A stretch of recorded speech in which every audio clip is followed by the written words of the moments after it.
saya akan menjelaskan mengenai ide produk, penjelasan produk itu sendiri, serta alasan mengapa produk itu kami pilih. Yang pertama ada melon dengan harga pasar 7.000 per kilogram, yang mana target pasarnya yaitu swalayan. Produksinya yang melimpah, namun belum ada produk olahan serta pasar yang belum luas. Yang kedua ada cabai yang dengan harga 30.000 per kilogram dengan target pasar swalayan. Kita dapat mengolahnya menjadi bubuk cabai seperti bon cabai. Nah, hal ini karena lahan yang mendukung cocok untuk bercocok tanam cabai. Kemudian ada pepaya dengan harga 10.000 per kilogram, target pasarnya supermarket. Alasannya, produksi yang masih melimpah namun pasar yang masih sempit, di mana masyarakat banyak yang meminati pepaya untuk program diet, kemudian juga untuk dijadikan olahan-olahan seperti es buah juga. Kemudian ada beras dengan harga 9.000 per kilogram dengan target agen buah, di mana kami temui di pasar di lokasi KKN kami di Kabupaten Dharmasraya, Sumatera Barat, di mana para penjualnya masih menganut sistem tradisional yang mana mereka menggunakan sistem namanya gantang. Satu gantang beras itu totalnya 2 kg. Jadi kami yang sebagai pendatang kemarin sempat kesulitan. Nah, kami menemukan ide bahwa ada baiknya beras ini kita jual per kemasan saja, seperti kemasan 5 kiloan, 10 kiloan, seperti itu.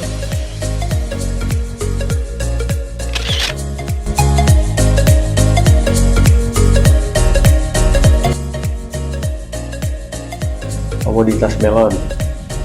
Melon menjadi prospek yang berpotensi berkembang karena sudah dijelaskan oleh saudari Irma bahwa produk melon yang melimpah tetapi alur pemasaran yang tidak begitu luas dan belum adanya produk olahan menjadikan buah melon sebagai produk olahan sehingga dapat menjadi nilai tambah tersendiri.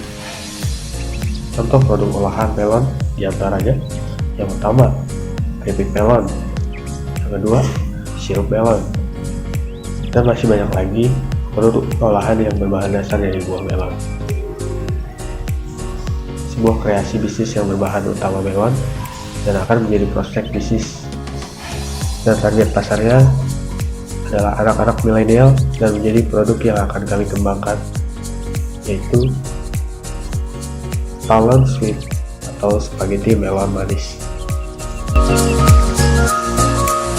Baik, di sini saya akan menjelaskan mengenai analisis PESTEL yang terdiri dari politik faktor. Faktor ini menentukan sampai di mana pemerintah mempengaruhi ekonomi untuk industri tertentu. Yang kedua, ada ekonomi faktor. Faktor ini menentukan performa ekonomi yang berdampak langsung terhadap perusahaan dan memiliki efek jangka panjang. Yang ketiga, ada sosial faktor.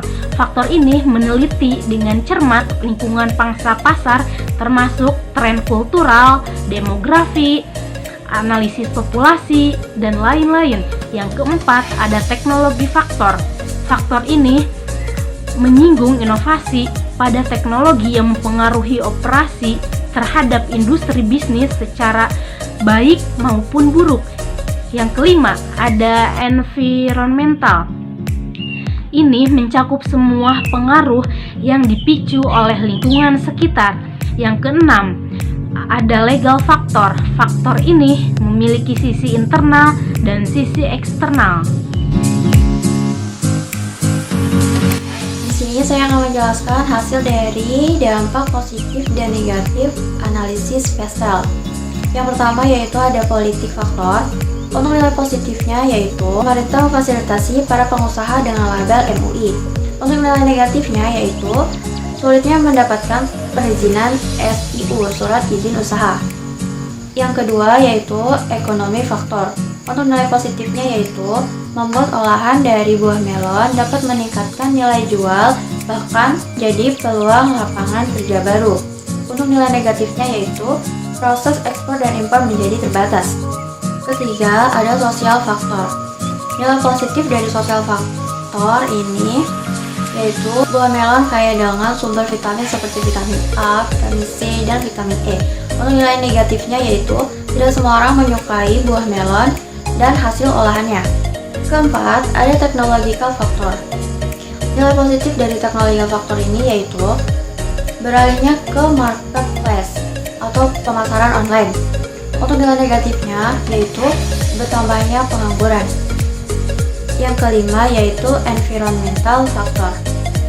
Untuk positifnya yaitu mudah dibudidayakan atau ditanam dengan metode polybag untuk menghemat tempat. Sedangkan nilai negatifnya yaitu biaya pembuatan metode polybag lebih mahal. Dan yang terakhir yaitu ada legal factor. Untuk positifnya yaitu dapat memasarkan produk ke luar negeri. Sedangkan yang negatifnya yaitu mahalnya biaya cukai.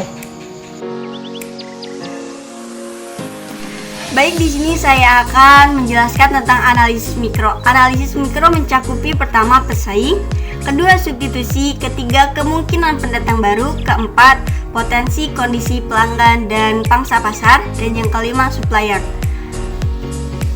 Analisis mikro terhadap komoditas melon ini yang pertama pesaing. Pesaing sendiri bisa menjadi ancaman dan bisa menjadi peluang. Peluangnya yaitu karena adanya pesaing kita bisa lebih memperbaiki produk kita dengan cara ATM, amati, tiru, modifikasi. Menjadi ancamannya yaitu terjadinya persaingan harga sama penjual melon. Yang kedua substitusi. Tentu substitusi ini menjadi ancaman jika para petani tidak bisa mengolah lahan mereka dengan maksimal dan persaingan pasar antar para petani melon akan terjadi. Sedangkan sebagian petani melon belum bisa mengelola lahan dengan maksimal. Yang ketiga yaitu kemungkinan pendatang baru. Ini menjadi ancaman sendiri bagi petani melon itu. Ancamannya yaitu pendatang baru menjadi ancaman karena akan semakin luasnya persaingan harga di antara pemasok dan petani melon. Yang keempat yaitu potensi kondisi pelanggan atau pangsa pasar. Menjadi peluang bagi petani melon, salah satunya itu potensi kondisi daerah petani menanam melon tidaklah stabil dikarenakan sebagian lahan yang ditanami melon oleh petani tidak subur merata, tetapi sebagian lagi petani memanfaatkan polybag untuk lebih bisa berkembang, untuk lebih bisa memproduksi melon-melon yang ada di lahan mereka. Yang terakhir yaitu supplier. Supplier berasal dari petani melon dan bisa memasuki ke pasar-pasar. Jadi si petani melon di sana ini tidak lagi bingung terhadap memasarkan petaninya, tetapi pasarnya yang belum luas, tapi ada beberapa pemasok yang ingin memasokkan hasil produksi petani ini kepada mereka.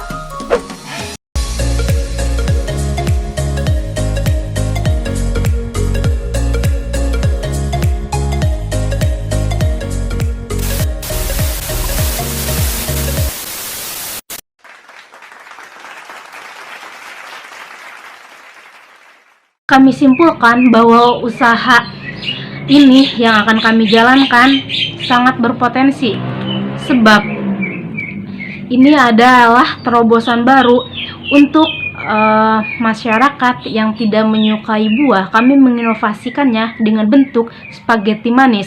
Selain itu, produk ini juga sangat sehat sebab melon memiliki kandungan vitamin K. Tak hanya itu, kandungan seperti magnesium dan fosfat yang ada dalam kandungan melon ini menjadi komponen utama untuk menjaga dan meningkatkan kesehatan tulang.